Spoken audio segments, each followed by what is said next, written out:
नमस्कार, मी विलास बडे. न्यूज 18 लोकमतच्या बडे मुद्देमध्ये आपल्या सगळ्यांचं स्वागत. बडे मुद्दे पुन्हा एकदा बांधावरून आहे. महाराष्ट्रातल्या अभूतपूर्व अशा संकटाच्या पार्श्वभूमीवर आपण मराठवाड्यामध्ये आहोत आणि मराठवाड्यातल्या पूरग्रस्त जिल्ह्यांच्या वस्तुस्थितीचा ग्राउंड झिरो रिपोर्ट आपण दररोज दाखवतोय आणि त्याच्यावरती चर्चा करतोय. आज ज्या जिल्ह्यांमध्ये, विशेषतः मराठवाडा, पश्चिम महाराष्ट्रातल्या ज्या जिल्ह्यांमध्ये प्रचंड नुकसान झालंय, विदर्भातल्या ज्या जिल्ह्यांमध्ये नुकसान झालेलं आहे, आज सगळ्या शेतकऱ्यांच्या नजरा लागलेल्या आहेत, त्या म्हणजे सरकारी मदतीकडे. कारण उद्ध्वस्त झालेल्या शेतकऱ्याला आज पुन्हा उभं राहण्यासाठी मदतीची आवश्यकता आहे आणि त्यामुळेच राज्याचे मुख्यमंत्री बांधावर आले, राज्याचे उपमुख्यमंत्री बांधावर आले, मंत्रिमंडळ बांधावर आलं. पण बांधावर आलेल्या माणसांनी या सगळ्यांना आश्वस्त केलं का? आज जी निराशा दाटलेली आहे त्यात आशेचा किरण निर्माण झाला का, सवाल आहे. आणि त्यामुळेच राज्यातल्या शेतकऱ्यांना काय हवंय, राज्यातल्या शेतकऱ्यांची नेमकी मागणी काय आहे आणि सरकार ते देऊ शकणार आहे का, देणार आहे का, सरकारची ती मानसिकता आहे का, या सगळ्याबद्दल आपल्याला बोलावं लागेल. जे गांभीर्य इथल्या सगळ्या संकटाचं आहे ते राजकीय व्यवस्थेपर्यंत पोहोचलंय का आणि त्यासाठी सकारात्मक पावले उचलली जाणार आहेत का, या सगळ्या मुद्द्यांची चर्चा आपण करणार आहोत.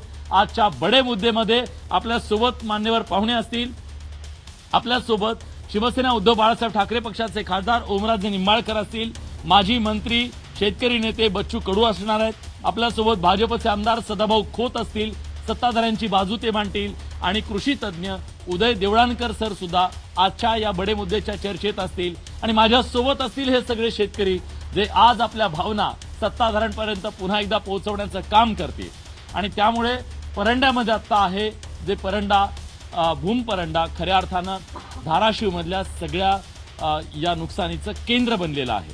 पण त्याआधी आज परंडा तालुक्यातल्या एका गावामध्ये आम्ही गेलो. 72 तास हे गाव पाण्याखाली बुडालं होतं.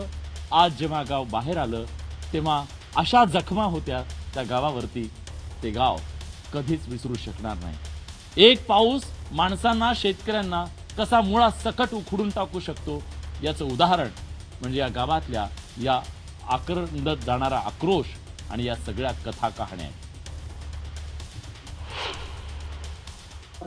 एक घर आहे, एका शेतकऱ्याचं घर जे पाण्याखाली होतं आणि आता पूर ओसरल्यानंतर या घरातली अतिशय विदारक परिस्थिती आपण बघतोय. सगळा चिखल आणि गाळ आहे. सगळा त्या ज्वारीचा सगळा चिखल झालाय. काय हे सगळं कोकण घेतला बुजला. इथे वरी उडी देखील इस्पुती बिस्पुती उडी नाही उगवून आलाय. तुम्हाला धावतो बघा साहेब, तुम्हाला बघितलं मीठ नाही जास्त. सकाळी शाळेत आल्या बरोबर प्राथमिक शाळेतले शिक्षक लोक आले आणि आमच्या लेकरांनी जेवायला खायला प्यायला त्यांनी डबे सोडून आमच्या लेकरांनी घरी आणून दिलं. हे इतकं गव्हाचं शेतकऱ्याच्या ठेवलेला गहू सगळा उगवला पूर्णपणे उगवला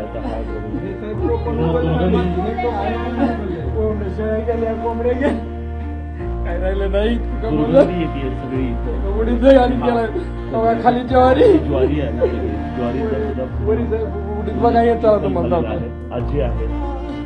आजी कंबर बसून गेली. मला दुखणं आलं असं उभाच राहील, उभा सुद्धा राहिली नाही.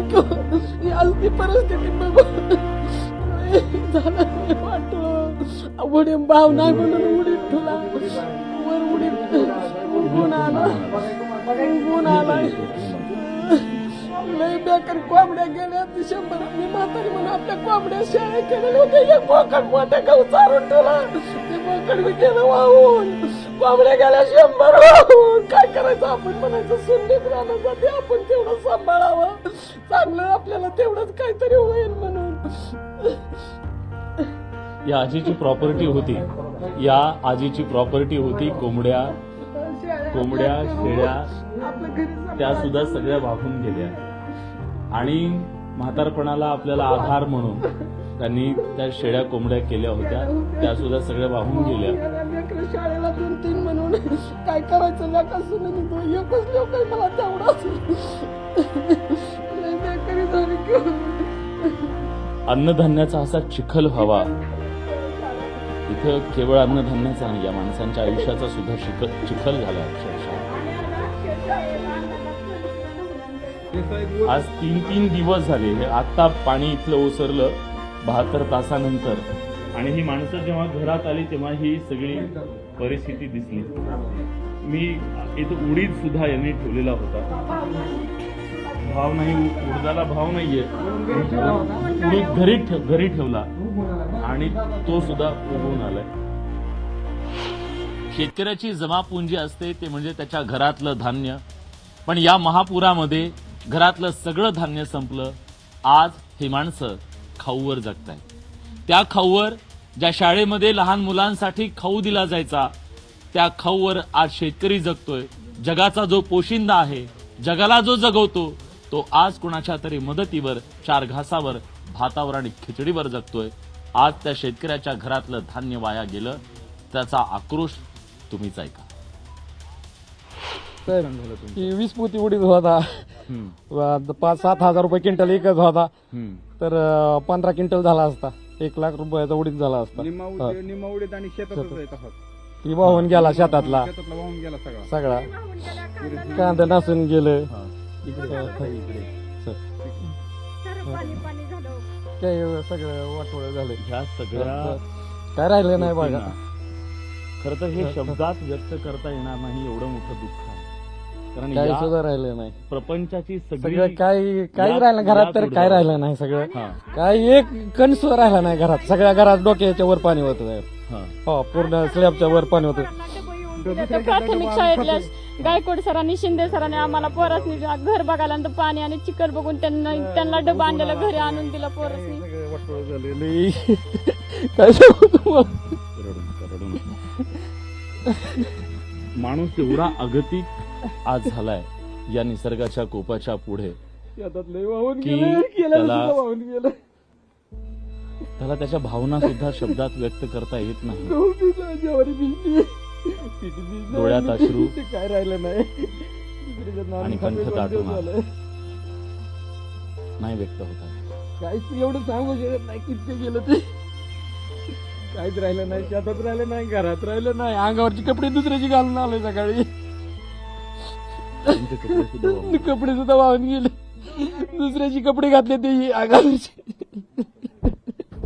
काय राहिलं शेतात बी राहिलं नाही, घरात बी नाही. मोटरसायकल एक वाहून गेली, शेळ्या गेल्या, पिली गेली, कोंबड्या गेल्या. काय राहिलं. धीर धरा.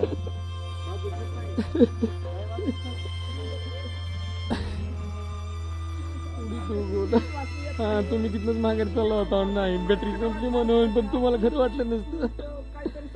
काहीतरी सांगतोय म्हणून जेव्हा बघितल्यावर कळतंय, डोळ्याला आणि कानाला म्हणते ती अंतर आहे. इतकं नुकसान झालंय, शेतातलं बी गेलं आणि घरातलं सुद्धा गेलं. काहीच राहिलं नाही. आता किती सांगावं ती तुम्हाला.